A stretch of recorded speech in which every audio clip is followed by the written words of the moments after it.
Hello, and welcome to the Thrive Mindset Podcast. I am so glad you are here with me. My name is Carrie Dahle, and I am your host. I am an entrepreneur, author, podcaster, manifester, and motivator. And I am on a mission to empower you to create the life of your dreams. If you are looking to up-level your life, relationships, finances, productivity, and success, you have come to the right place. I will share with you tools, resources, strategies, my failures, and my successes that have all helped me achieve the life of my dreams. It is my goal with this podcast to help you see your potential and empower you to create the life of your dreams.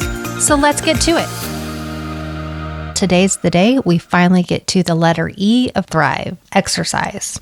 Everyone knows that exercise is good for you, right? And everyone knows that there's benefits that come from that. So we're not going to talk quite as much on that. But what a lot of people don't talk about is their struggle to exercise and their struggle to stick with it. We know that most New Year's Eve resolutions don't last. People maybe stick to it for a month, if that. But that's not the kind of struggle with exercise that I'm referring to. Let me tell you a little story about myself and my path with exercise, and maybe it'll feel kind of familiar to you. Going way back to when I was a little girl, I would run and run and run, and it was just with pure joy. I think most kids do this, right? In fact, one of my first quote-unquote experiences with exercise was when I was about 4 years old, and my older sister was running a jogathon for her school. My mom took me down to watch, but of course, I didn't want to sit and watch. I wanted to get out there and run with all the big kids. So I ran lap after lap with those big kids, smiling the whole time. And it was just a joyful, fun experience. Then fast forward to elementary school, right? And PE is a word that becomes synonymous with exercise. But again, everything was just fun. With, of course, the exception to square dancing, which is a little embarrassing to be dancing with a boy at a young age, and then also to be doing dance moves that nobody does anymore.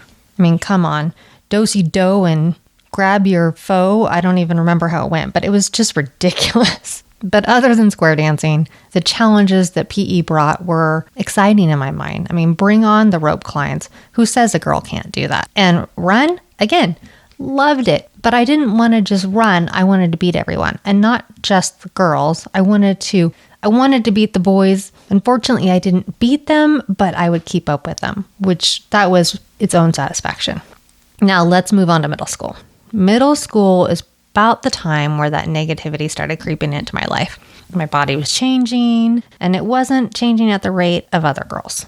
So maybe while exercise was quote unquote easier for me because I didn't have these boobs yet, I was comparing myself and I didn't think I was good enough. I just thought there was something wrong with me. And then, of course, where I was changing was I was getting hips and a booty, which my friends then teased me over. And I, of course, was too young to understand that they were teasing me because, well, it was their own way of dealing with their insecurities and jealousy. I mean, that's junior high, right? Now, combine all of that with what was going on with TV and women at that time. They were all rail thin and honestly anorexic.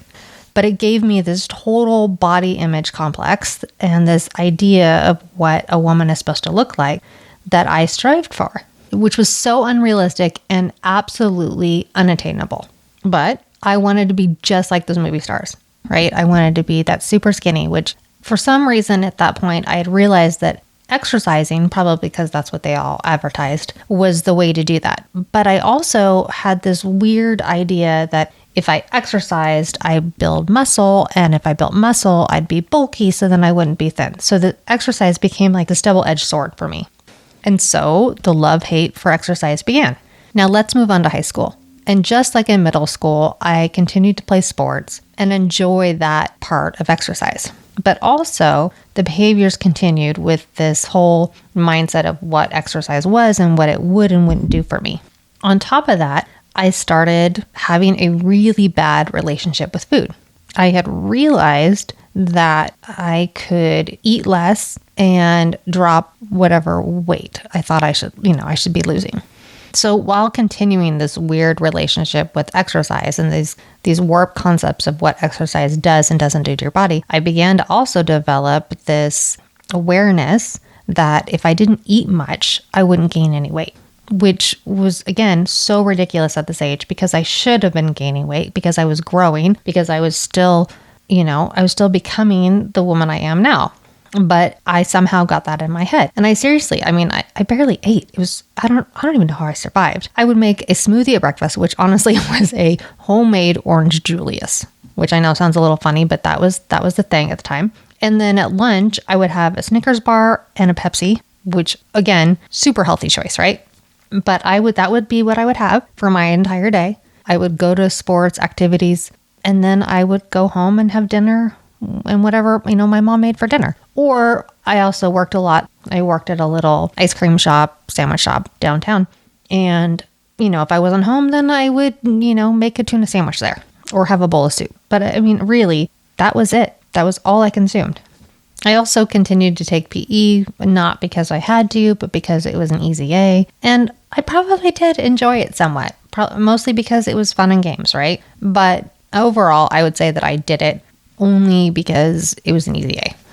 Then somewhere I would say at the beginning of my junior year, when my then high school boyfriend, now husband, went off to college, and I no longer had my ride to and from school. And that meant that not having a license yet, I would need to take the bus.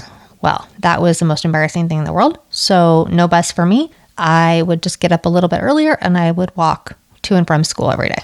And during that time, I dropped like 5 pounds, right? And I was already tiny to begin with, but I dropped 5 pounds from just that, walking to and from school every day. At that age, it's absolutely easy to lose weight without even thinking about it. But what happened was people around me noticed, and they were commenting about how skinny I was. And in that warped mindset that I was in, while they probably were commenting because I was too thin, I took it as like a compliment. And wow, I was starting to look like those women on TV. So then it occurred to me, well, if walking does that, what will running do? Now let's fast forward again. As I got older, that mental note of what running and weight loss does never left me. So as my relationship with food got worse, because, by the time I was in my 20s, I was now a mom and my hormones had changed. And well, I couldn't just eat that Snickers and Pepsi or whatever else I wanted and remain tiny. There were only 3 things at that time that would work for me to lose weight. And that was to exercise, barely eat, or be super stressed. So there I was, working out all the time, not eating, and stressing my body out. And while we can talk about how sad that is overall and all the things that I had to learn to deal with, the real point I want to point out about this is what I was truly missing out with what exercise was and what it does for you. But anyways, I would eat bad things. I would overeat, I would undereat, then I would punish myself, then I would not eat, and then I would cycle and repeat that, right? And all the time adding in exercise, but only as a punishment, only because if I ate like that, or I didn't eat like that, or if I wanted to control my weight, I had to exercise. And it was just this negative, terrible thing. Like I dreaded it every time I did it. I hated it, but I would do it to punish myself. I didn't see food as fuel for my body, and I definitely didn't see anything good in exercise, other than it was a means to an end in regards to my weight. Again, fast forward some years, and I had it in my mind that it would be a great idea to run a race. I had been on again, off again, kind of just running casually, again, to punish myself for the things I was eating. But I don't know, I think I looked at running a race as a new challenge, something to set my mind towards, something to look forward to, and something to accomplish, because that competitive part of me just loves that. So I started training with a goal in mind, right? I had no goal of any weight loss. It was simply to run this 10K. And what I found after a few weeks in of doing this and not thinking of it as punishment, I was actually enjoying it. I enjoyed being outside and just breathing. I loved hearing the pounding of my feet on the ground along with my breath. I would spend my mornings out running just to be present in the space and in my thoughts and start my day doing something that was for me, not being a mom, not being a wife, not having to do anything for anybody else. It was just for me. And then I ran the race and I felt super accomplished and I did better than I thought I would. And then I was on to the next one because that's kind of what happens. You get this bit of this little runner's high and you want more. And the funny thing is, without punishing myself and without even thinking about it, I was actually getting into great shape. And I had found this love of being a little girl and running all over again. And this is where my mind started to shift about exercise. I started to see that it was something to care for myself. I was not only physically looking better and feeling better, but I was mentally better. And also my business, my ability to work and think clear, all of those things were so much better. Now, since those race days, I can't say that I run as much as I was. It actually comes in waves for me. I generally enjoy it more when it's warm outside, so probably would say that I'm a late spring to early fall runner. And the rest of the year, it's not really my jam. And that's okay. I've learned to accept that. I don't punish myself over it. I don't judge myself that it's almost like starting over to build up your endurance again. It's just all good. And I've found other things that I like, right? So I rotate around some months doing bar or Pilates, and then other times I'm doing HIIT workouts. And right now I'm really enjoying yoga as part of my morning routine. I've completely learned to accept the fact that I get bored and need periodic change when it comes to exercise. But most importantly, I've learned to reframe exercise in my mind so it's not tied to my weight. But it's about taking care of myself both mentally and physically so I can be the best me that I can be. Although I can tell you that things have shifted in my mind, and I can say that I eat to fuel my body now, and I exercise for reasons other than to manage my weight, it can still be an absolute battle.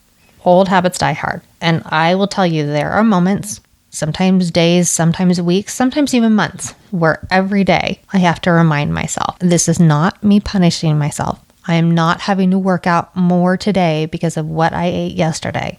But instead, I'm just taking care of me. So if you're at all like me, which I have a feeling so many of you are, I don't think that I am abnormal in this at all. I would bet now that you can see or at least understand how so many of us confuse exercise with weight loss or punishment for eating poorly rather than the reality, which is so much more, and that exercise is so good for you for a million other reasons. If you're still stuck in that mindset that exercise is a punishment, or that you have to be working out and exercising in order to lose weight, or you have it tied to this picture of whomever you are, start there. Change your mindset. And it takes day after day of telling yourself and reminding yourself. And sometimes minute after minute or hour after hour. But keep saying it to yourself. Keep reminding yourself that you are not punishing yourself. That that's not why you're doing it. And if you are, stop. Find something else. Don't go to the gym. Instead, go for a walk. Don't go run harder because you think you might lose 1 more pound, or because you ate too much yesterday, or you had that piece of cake. Just don't. Go for a walk instead. Do some yoga. The sooner you start reframing and you start seeing exercise as a benefit and not a punishment, you'll also find that you enjoy it and you'll start seeing just a better life. Okay, enough of that. I really hope that at the very least, those that have struggled with this don't feel alone. And for those of you who never struggle with that, I admire you. I wish I could say the same. And for those of us that are just like me and still have our moments, we'll just keep going. You know what's right. You know what exercise is and what it's not. And you just keep moving forward. But enough of that. Let's go into talking about not what exercise does for you physically so much, but more why so many successful people say that exercise is part of their daily routine. So number 1, exercise raises your energy level. Proven fact. Every time you work out, your body releases endorphins, serotonin, dopamine, all of which contribute to a good mood, right? But it's also, might sound surprising, but exercise actually increases your blood circulation and strengthens your heart muscle. So this, in turn, makes it easier for your body to create energy, giving you raised energy levels. I mean, have you ever noticed that you've done a really hard workout and, oh my God, it was pushing you to the limits during the time? But then when you're done, you just have all this energy that you don't know where it came from. Well, wonder why that is. The next benefit and next reason that many successful people exercise daily is probably one of my favorite. And that is that exercise increases your creativity and concentration. So it turns out that those hormones, those happiness hormones, right? They aren't just for increasing your energy level and increasing your mood.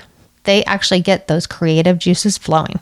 In fact, if you run, or even if you just take walks or go on hikes, the next time you're doing it, think about all the ideas that kind of come to you when you're out there. And maybe you thought it was just because you're in a silent place or you're not preoccupied with other things. And that's possible too.